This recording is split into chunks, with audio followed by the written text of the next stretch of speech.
Hello friends, welcome my YouTube channel में आप सभी का स्वागत है। फिर से मैं एक नई वीडियो के साथ आ चुके हैं, एक अपडेटेड वीडियो के साथ आ चुके हैं। आज की जो हमारी वीडियो होने वाली है वो होने वाली है रेलवे स्टाफ नर्स की वैकेंसी से रिलेटेड यह वीडियो होने वाली है। मैं आपको फिर से बता दे रहा हूँ, जो आज की जो हमारी वीडियो होगी वो होगी रेलवे स्टाफ नर्स की वैकेंसी से रिलेटेड यह वीडियो होने वाली है। दूसरी चीज़ ये है, अपकमिंग वैकेंसी है, यानी कि बहुत ही जल्द आपको इस वैकेंसी की जो नोटिफिकेशन है वो देखने को मिलेंगे। तो इसके अंदर कितनी वैकेंसी रहने वाली है, बहुत ही बड़ी है, भर्ती होने वाली है। तो मैं कंप्लीट जानकारी दूंगा, तो वीडियो के लास्ट तक आप जरूर बने रहें एंड कंटिन्यू हमारे चैनल को देखते रहें। चलिए हम बिना देरी किए आपको वीडियो को स्टार्ट करते हैं और बताते हैं इसके अंदर क्या क्या।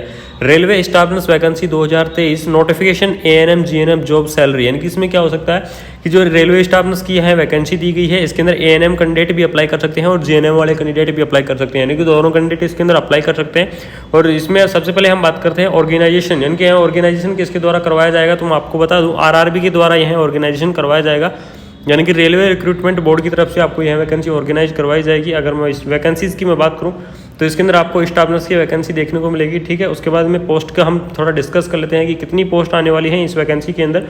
तो जो नंबर ऑफ द पोस्ट रहेंगे वो 1937 पोस्ट के आसपास आपको देखने को मिलेंगी, यानी कि 1900 प्लस पोस्ट आपको इस वैकेंसी के लिए देखने को मिलने वाली है। उसके बाद हम कैटेगरी की बात करते हैं, तो कैटेगरी की आपको मैंने पहले ही बता दी है कि स्टाफ नर्स की है क्या रहने वाली है, वैकेंसी रहने वाली है। उसके बाद हम बात कर ले थोड़ा सा इसके अंदर सैलरी के बारे में डिस्कस कर लेते हैं। तो इसका जो बेसिक रहने वाला है वो रहने वाला है 44,900 रुपये, यानी कि 44,900 रुपये इस जो रेलवे स्टाफ नर्स की वैकेंसी है इसका बेसिक रहने वाला है। इसके अंदर आपको क्या जुड़ता है, एचआर जुड़ता है प्लस बोनस जुड़ता है। ऐसे टोटल करके इस वैकेंसी की जो सैलरी रहेगी आपकी वो रहेगी 80,000 के आसपास, यानी कि 75 से 80,000 के बीच में आपको यह सैलरी पड़ने वाली है, ठीक है। उसके बाद हम बात करते हैं कि एप्लीकेशन आपको बहुत ही जल्द देखने को मिलेंगे। लोकेशंस की अगर लोकेशन टाइप की मैं बात करूं तो लोकेशन की रही बात ऐसी, तो इसमें ये क्या है, सेंट्रल की वैकेंसी है, यानी कि आप सभी को पता है कि जो रेलवे स्टाफ नर्स की वैकेंसी है वो सेंटर की वैकेंसी है। अगर सेंटर की वैकेंसी है तो जिसकी जो जॉब लोकेशन रहेगी वो ऑल ओवर इंडिया रह सकती है, ठीक है। यानी कि कहीं भी फिक्स नहीं है कि आपकी जॉब लोकेशन एक स्पेशल एरिया के अंदर फिक्स रहेगी, यानी कि यह सेंट्रल की नौकरी है तो ऑल ओवर इंडिया आपकी कहीं भी जॉब रह सकती है। सबसे इंपॉर्टेंट चीज़ यही है। उसके बाद मैं एक छोटी सी इन्फॉर्मेशन देना चाहूँगा, अगर ये वीडियो अच्छी लगती है नीचे डिस्क्रिप्शन के अंदर सोशल मीडिया का जो लिंक है वो नीचे दिए गए हैं, जाके ज्वाइन कर लीजिए। साथ ही साथ चैनल को सब्सक्राइब जरूर करते जाएं, जिससे ऐसे ही बेल आइकन अपडेटेड वीडियो हम आपके पास टाइम से लाते रहते हैं। एंड बेल आइकन को जरूर प्रेस कर लें, जिससे सबसे पहले आपके पास ये नोटिफिकेशन पहुंचे। उसके बाद हम नेक्स्ट बात करते हैं RRB railway staff nurse recruitment 2023 education qualification, यानी कि रेलवे स्टाफ नर्स की वैकेंसीज के लिए जो एजुकेशन क्वालिफिकेशन की आवश्यकता क्या है, यानी कि कौन कौन सी जो एजुकेशन क्वालिफिकेशन जो कैंडिडेट हैं वो इस वैकेंसी को अप्लाई कर सकते हैं। तो मैं सबसे पहले आपको बता दूं कि इस वैकेंसीज के लिए कौन कौन से कैंडिडेट एलिजिबल रहेंगे, यानी कि एएनएम जो कैंडिडेट हैं उनको भी यहाँ पर वैकेंसी को ऑप्शन इस वैकेंसी के अंदर क्या दिया जाएगा, ऑप्शन दिया जाएगा, यानी कि एएनएम के पास एक्सपीरियंस मांग सकता है या फिर एएनएम की क्या हो सकती है, इसके अंदर अलग से वैकेंसी दे दी जाएंगी, ठीक है। उसके बाद जीएनएम वाले जो कैंडिडेट हैं वो इस वैकेंसी को अप्लाई कर सकते हैं। बीएससी नर्सिंग वाले जो कैंडिडेट हैं वो भी इस वैकेंसी को अप्लाई कर सकते हैं। पोस्ट बीएससी नर्सिंग वाले कैंडिडेट हैं वो भी इस वैकेंसी को अप्लाई कर सकते हैं। जिन्होंने एमएससी नर्सिंग कर रखी है वो भी कैंडिडेट इस वैकेंसी को क्या कर सकते हैं, अप्लाई कर सकते हैं। यानी कि सबसे इंपॉर्टेंट चीज़ यही है कि इसमें क्या है, एएनएम को भी ऑप्शन दिया गया है और जीएनएम को भी ऑप्शन दिया गया है, क्योंकि सेंटर की नौकरी है तो ज़्यादातर वैकेंसियों के अंदर एएनएम जीएनएम को ऑप्शन नहीं दिया जाता है। तो इस वैकेंसी के अंदर क्या है, एएनएम और जीएनएम दोनों को ऑप्शन दिया गया है, ठीक है।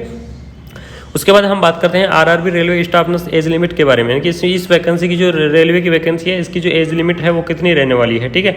तो इसमें जो एज लिमिट रहेगी आपको मैं बता दूं, इसकी जो मैक्सिमम एज लिमिट रहती है वो रहती है 18 से 30, ठीक है। 18 से 30 रहती है, यानी कि जो मिनिमम आपकी एज रहनी चाहिए वो 18 ईयर रहनी चाहिए। मैक्सिमम एज रहती है वो 30 ईयर रहती है। लेकिन मैं आपको एक न्यूज़ देना चाहूँगा इसके अंदर कि जो मैक्सिमम ईयर है वो 30 रहती है, लेकिन एज रिलैक्सेशन एक क्राइटेरिया आता है वैकेंसी के अंदर कि जो अलग अलग कैटेगरी के अंदर उनको अलग अलग एज का रिलैक्सेशन मिल जाता है। जैसे ओबीसी के अंदर 3 साल का मिल गया तो क्या होगा, 30 साल के लिए तो अथॉरिटी है प्लस 3 साल का एज रिलैक्सेशन, मतलब 33 साल तक के कैंडिडेट क्या कर सकते हैं, ओबीसी वाले इस वैकेंसी को अप्लाई कर सकते हैं।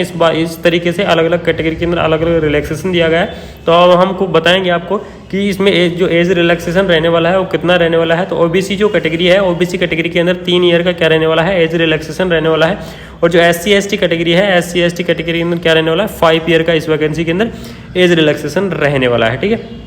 उसके बाद हम बात करते हैं इसके अंदर नेक्स्ट कि इस वैकेंसी का जो सिलेक्शन प्रोसेस है वो क्या रहने वाला है, यानी कि जो सिलेक्शन प्रोसेस है किस टाइप से आपका सिलेक्शन होगा। तो मैं आपको बता दूं, इस वैकेंसी की जो सिलेक्शन प्रोसेस रहने वाला है, सबसे पहले आपको क्या देना पड़ेगा, रिटन एग्जाम देना पड़ेगा। यानी कि जो सबसे पहली चीज़ होती है कि इस वैकेंसी के अंदर आपको क्या देना पड़ेगा, रिटन एग्जाम देना पड़ेगा। जैसे ही आप रिटन एग्जाम दे दोगे उसके बाद क्या आएगा, आपका रिजल्ट आएगा। मैं आपको कंप्लीट इन्फॉर्मेशन दूंगा इसके अंदर। रिजल्ट आएगा, रिजल्ट आने के बाद क्या होगा, आपकी जो फाइनल जो शॉर्ट लिस्ट है, शॉर्ट लिस्ट निकल कर आती है।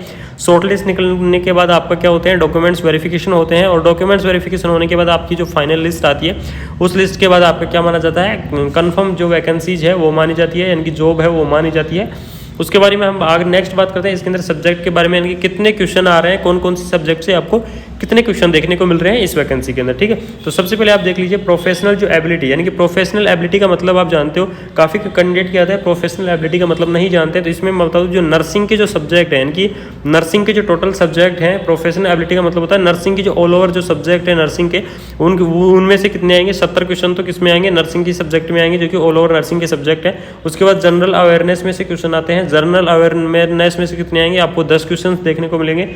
उसके बाद जनरल आर्थमेटिक्स, जनरल इंटेलिजेंस के आपको 10 क्वेश्चन यहाँ पर देखने को मिलेंगे। उसके बाद रीजनिंग वगैरह के इनके सभी के 10 क्वेश्चन आते हैं। जो जनरल साइंस है, जनरल साइंस के भी आपको क्या देखने को मिलेंगे, 10 क्वेश्चन देखने को मिलेंगे। इस प्रकार से आपको क्या मिलने वाला है, टोटल 100 ही क्वेश्चन मिलने वाले हैं, और 100 ही नंबर के मिलने वाले हैं। यानी कि इस चीज़ को आप ध्यान में रखना, 100 क्वेश्चन आपको मिलेंगे और 100 ही नंबर को आपको यहाँ पर जो पेपर है वो देखने को मिलेगा। उसके बाद आपको पता है सीबीटी एग्जाम का मतलब होता है कंप्यूटर बेस्ड एग्जाम, यानी कि आपका एग्जाम होगा, वो मैंने पहले ही बता दिया।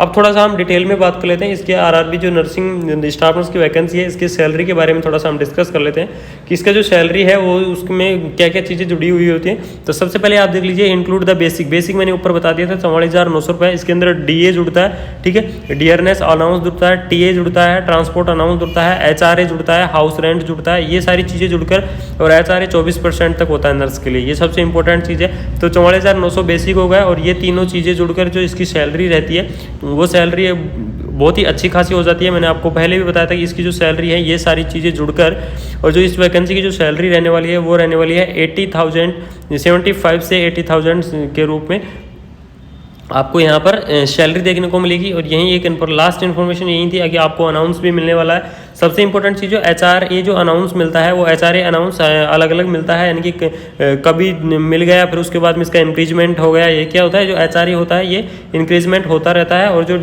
डीए अनाउंस है, डीए अनाउंस भी आपको अच्छा खासा मिल जाता है, ठीक है, 23.12% आपको मिल जाता है, यानी कि 15,000 से लेकर 16,000 के बीच में आपको क्या मिलता है, यहाँ पर डीए अनाउंस मिलता है। इसी प्रकार से आपकी जो टोटल सैलरी रहने वाली है वो 80,000 के आसपास पहुँच जाती है। और यही एक इन्फॉर्मेशन देनी थी, मैं आपको फिर से बता रहा हूँ। अगर वीडियो इन्फॉर्मेटिव लगी तो चैनल को सब्सक्राइब जरूर करते जाएं और बेल आइकन को ऑन कर लें, जिससे ऐसे ही अपडेटेड वीडियो हम आपके पास टाइम से लाते रहते हैं। Thank you so much. जय हिंद, जय भारत।